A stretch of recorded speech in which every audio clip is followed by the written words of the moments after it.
Hi, you friends. Welcome to Gentle Yoga with Jan. I'm Jan, and today we're going over down dog. So we're going to go over the benefits, the proper way to do it for a safe back and a safe body. Roll out your mat, and I'll see you in just a minute.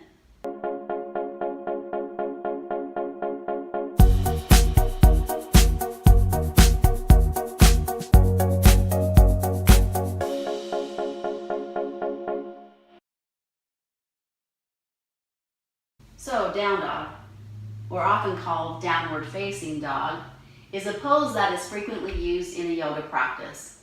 If you're doing sun salutations, you're going to be doing several reps of those during your practice. Let's learn how to do it correctly so you can protect and save your back. The benefits of down dog pose is it does decompress the spine, lengthens the spine, strengthens legs, strengthens the wrists, opens up the upper back, and is a great way to bring circulation to the face, the head, the sinuses, and the brain. So let's get started and show you how to do that. One of the best ways to watch down dog or see down dog in practice is a dog. So we're going to let Ben show you how it's done. Let's do down dog. Come on. Down dog. Yeah, good boy. That's why they call it down dog. So if you haven't practiced down dog, we're going to start from the foundation. So we're just going to have you start by getting on the floor on your hands and knees and starting up with the foundation. That would be our hands and our knees and the tops of our feet. So bring your hands under your shoulders, shoulder width apart. Spread the fingers. Really important here is to spread the fingers so that we're spreading out the weight and protecting and supporting our wrists. We want to imagine, I'm just going to have you imagine a big jar of pickles under each palm of the hand. We're going to open out on the right hand, we're going to open the jar, opening it to the right, and we're going to spin the lid of the left jar to the outside. So you can feel the elbows slightly draw in.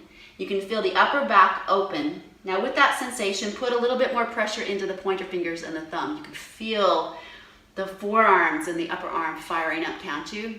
Great support for the shoulder joint so that we're not all just dumping down into the shoulder joint and socket.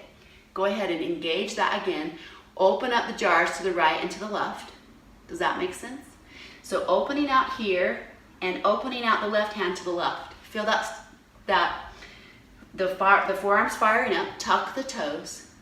And we're going to, from here, lift up the knees off the floor, push the hips back. With very bent knees, notice, the knees are hip distance, look between the legs, adjust your feet if you need to. So some of us are proportionately longer in one part of the torso or whatever, so you might need to step back a little bit or forward. But hips, feet are hip distance. Keep the activation in the forearms. Push the hips back as if someone's grabbing your hips and pulling them back. Feel the length in your spine. Don't overly shove your chest towards your legs. Pull the heart up towards the spine. If we're pushing too much forward, look at the shoulder blades. They'll draw towards each other. We're losing that openness in the upper back. Open the jars, bend the knees, pull the hips back, relax the neck. Notice how bent my knees are. So we'll just start by go ahead and pedaling the feet out. So walking the dog out. Warming up the wrist, the ankles, and the calves and the hamstrings, noticing what's going on. Go ahead and lift the heels up high, bend the knees, push the hips back, open the jars, and you can start to straighten the legs. But if you start to straighten the legs and the back starts to round, that means you need to bend the knees more. Most people need to have the knees bent. Let's go ahead and bring the knees to the floor and just sit on back for a moment. So let's just chat about this a little bit. When you're in that pose, and so if you haven't practiced this pose for a while or maybe never, your wrists you might be feeling a lot of pressure or some stiffness or some tightness in the wrists. A lot of pressure on your wrist if you're not used to it. So just gradually, so between poses, maybe just do some wrist circles or gradually work up to longer, holding the position longer. It will adjust. If you have issues going on with the wrist, you can practice this by bringing the forearms. This is also called dolphin pose. You can bring the forearms to the floor in the same fashion, elbows under the shoulders, tuck the toes, and go ahead and lift up the hips. Very bent knees still. Push the chest towards the thighs. So it's not quite as effective and a little bit different, but still, if you're in a class and you have wrist issues, skip the down dog if you need to. While they're doing their other poses, just pause in another pose and then join them when they come out of their other poses in the salutation. So, take care of yourself. Listen to your body. Notice what's going on in your wrist. Let's try it one more time. Hands under the shoulders, shoulders under the wrist, or wrist under the shoulders, with the shoulder width apart.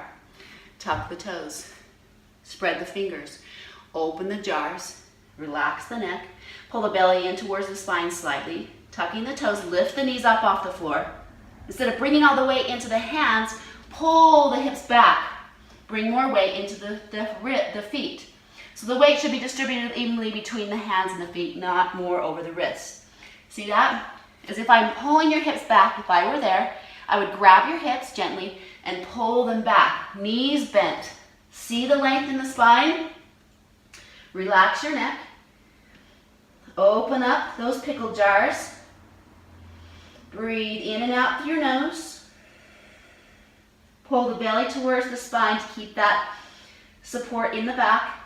And then when you're ready to come out of the pose, usually we'll bring the feet forward. You can take several steps if you need to, even host that foot forward, shoulders roll back, and then step forward in a forward bend. We went over this in the last video. Knees very bent. How do we come up? We bend the knees, head comes up.